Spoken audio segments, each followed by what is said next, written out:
Tired of dealing with annoying flies, fruit flies, and gnats in your home? The Zevo Flying Insect Trap is your ultimate solution. Don't wait. Check out the link in the video description now to get your Zevo Flying Insect Trap on Amazon and enjoy a bug-free home today. Keanu Reeves is used to defying death on screen.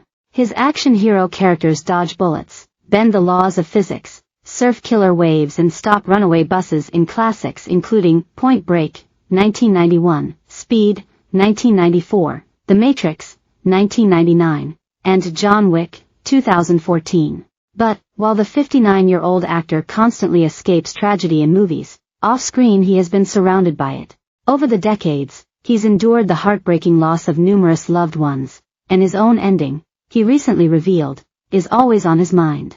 "I'm thinking about death all the time," Reeves told BBC News in an interview earlier this week to promote his new sci-fi novel, The Book of Elsewhere. "There's something ultimately about the creative gesture that comes from pain," he added, ever the philosopher hunk. Co-written with China Miéville, the book tells the story of a warrior who has seen hundreds of civilizations come and go but who cannot be killed, despite wishing otherwise. It's based on Reeves' BRZRKR comic series, which features a protagonist with a square jaw, shaggy brown hair and a life filled with loss. The similarities to Reeves have not gone unnoticed, though the actor has a mythic backstory all his own. Born in Lebanon, Beirut, Reeves moved around a lot early on. His mother, Patricia Taylor, was a British showgirl-turned-costume designer. His father, Samuel Reeves, was a Chinese-Hawaiian scientist. Reeves' sister, Kim, was born when he was 2 and the family was living in Australia. Samuel exited the picture soon after. "The story with me and my dad's pretty heavy," he told Details in 1991, reluctant to elaborate further. Various stepfathers and some time in New York followed. When Keanu was 6 or 7, Patricia settled him and Kim in Toronto. Growing up, he was at once quiet and private but social. "It's a particle, it's a wave," he told Rolling Stone of his contradictory nature in his youth, which hinted at the soulful action star to come. He attended 4 different high schools, including one that he was kicked out of, before dropping out to pursue acting. He made his film debut in 1986's Youngblood, as a hunky hockey player. Soon after, he headed to Los Angeles. At 16, he signed with manager Erwin Stoff, a friend of his stepfather's who he would go on to work with for more than 30 years. "He is a very loyal person, he's not a fair-weather friend," a senior entertainment executive who has worked on several Keanu projects told the Post. His big break came in 1989 with the iconic stoner comedy Bill Ted's Excellent Adventure. Around the time the film was being made, he nearly died in a motorcycle accident on Los Angeles' twisting Topanga Canyon Boulevard.